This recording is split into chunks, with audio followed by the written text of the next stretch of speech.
Hello everybody. Looks like the gauge says it's empty. Let's take a walk into the kitchen and see what's in the fridge today, guys.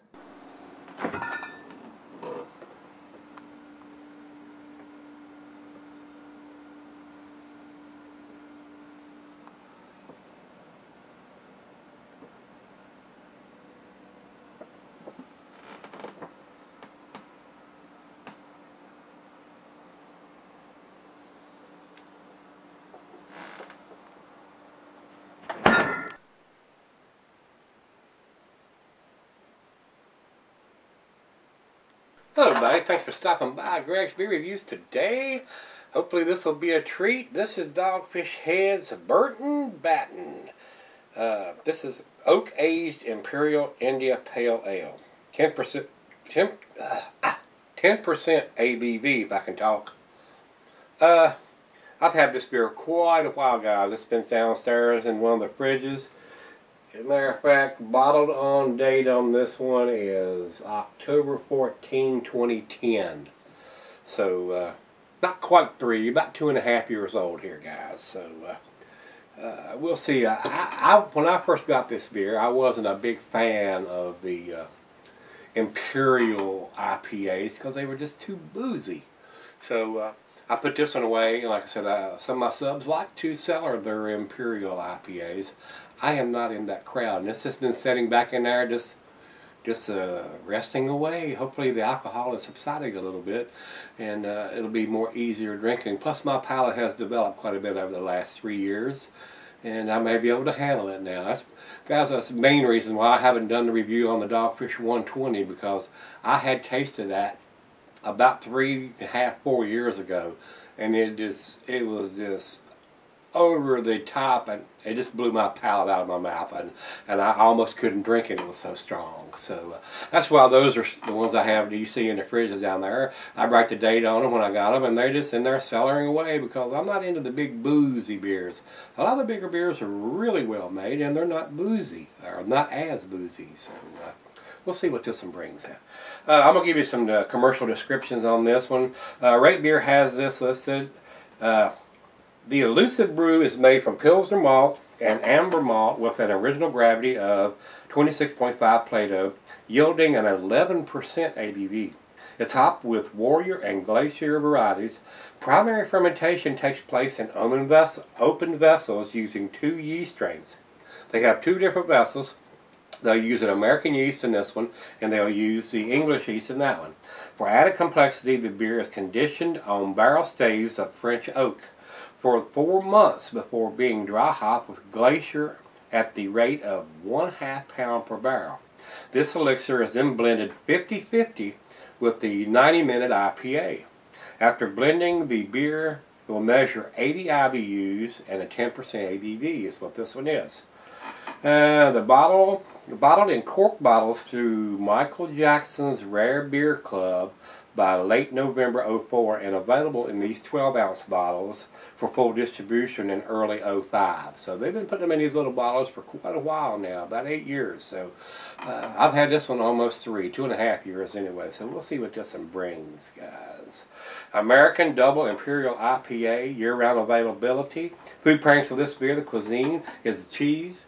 It's the cheese. The cuisine is barbecue. The cheeses are peppery, Monterey, pepper jack, sharp, blue, cheddar, your more pungent cheeses, gorgonzola and Limburger. And the meat for this is game, grilled meat, and salmon. Yeah, all your grilled meat, steaks, chops, burgers, all go well with your IPAs. And this is a big one too, so it's going to take a pretty strong dish to mellow out, to go with this one. So this beer can't be at 10%, can be solid for an indefinite time. But just remember, it's an IPA. It is not going to have the hoppiness that it did fresh now that this was 2.5 years old. So I don't think there's anything else here we need to discuss, and I don't think there's anything else on the bottle. I think I've told you about everything that we need to on this one. That's it. So without further ado, let's get the cap off of this bad boy and see what it's about. Oh, nice little smoke coming out of the top of that.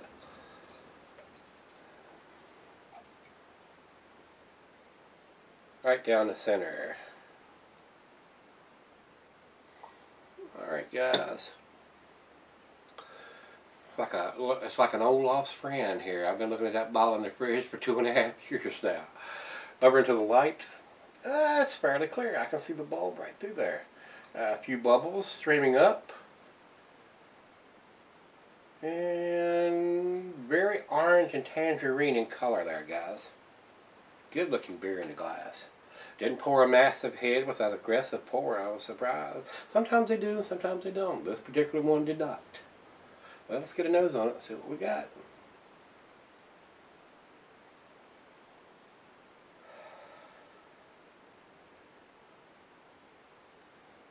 It has a really strong candied sugar sweet. Very sweet smelling. I'm surprised. Smells like it definitely has mellowed out over time, guys. I'm getting grapefruit, tangerine, oranges. It's got a pininess to it. A very wonderful nose on this one, guys. I'm pleasantly surprised. I was figured it'd just be alcohol over top of alcohol. But 2.5 years probably has mellowed this one out.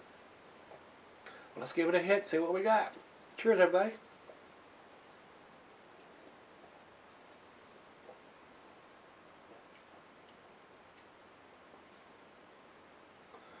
It is definitely mellowed out.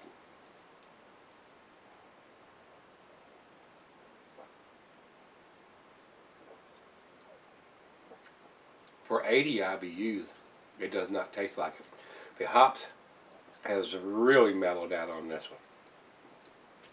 This is fairly easy drinking for a 10% beer. Very sweet. For 80 IBUs, it's almost like an Imperial Bell's Two Hearted Ale. It's sweet like a Bell's Two Heart.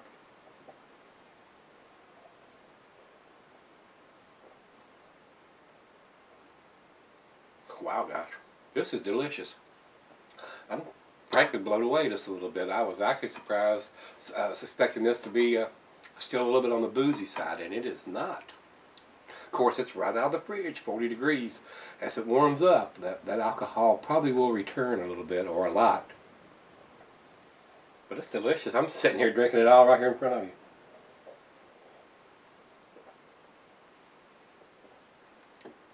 Wow. It's pretty damn awesome. If I was to grade it right now, it's definitely an A beer. I don't know if I'd give it to 10, but boy, I'm right on the fence. We're going to let it warm up, let her taste it and see what she thinks, and I'll come back and we'll do the final chug. Won't take me long. I'll be right back. Alright guys, I'm back. Got just a little left here. And now that it's warmed up, the alcohol has made its debut. It's definitely a little more boozy than it was when it was right out of the fridge, guys. And now that it's warmed up too, I am getting a little bit of the vanilla stuff for the oak that they aged this on, so still a very sweet beer. And from what I've read, there's a lot of people that think the 90 is too hoppy and they think the 120 is too sweet. So this is basically the best of both worlds with this blended ale here. So not too hoppy, not too sweet, right in the middle of the road is what they're after. And I think they've basically achieved it. Not quite as boozy as a 120, but not quite as hoppy as a 90 would be. So it's a blend there. And like I said, we'll try the Dogfish 75. It's not even in the same realm as far as I'm concerned as the 60 and the 90 and the 120. It's a different animal altogether. So not a bad beer, guys. I'm glad I cellared this one this long. I got a feeling it's been really, really boozy fresh. So I may revisit this down the road and do a fresh one, and just to get a hint of what it would be like. So with that being said, guys, I don't want this to be a 20-minute video. I'm flapping my gums. I might have just a little bit more than one sip here. Let's try it again.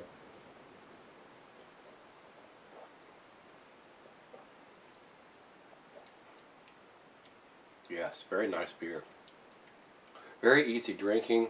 Just enough hop presence now that it's warm up, and sweetness from the malt to be a balanced beer. Very tasty. Final chug, guys.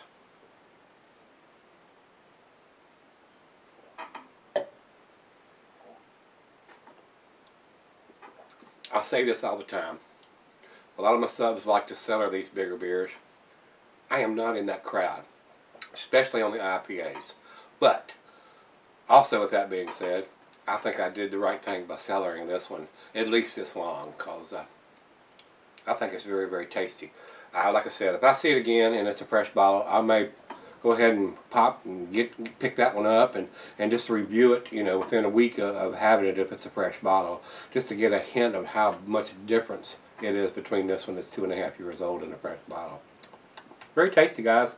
I'm going to give it a 9 out of 10. I think it's that good, especially with the age on this one. I have never had a fresh bottle, so this is the only bottle I've ever purchased, and I've had it 2.5 years. So, Bear Abbott comes up with 94 in their exceptional range. So, somebody's impressed pretty well there. And Rate Beer has it at 99 overall and 94 in the style. I agree with that. It is, if I was given a number grade, I would probably give it either a 97 or a 98 myself. So, not quite to the 10, but it's a 9 kicking on its back door, guys. So if you've had this one, give me some comments back on this one, whether you liked it, didn't like it.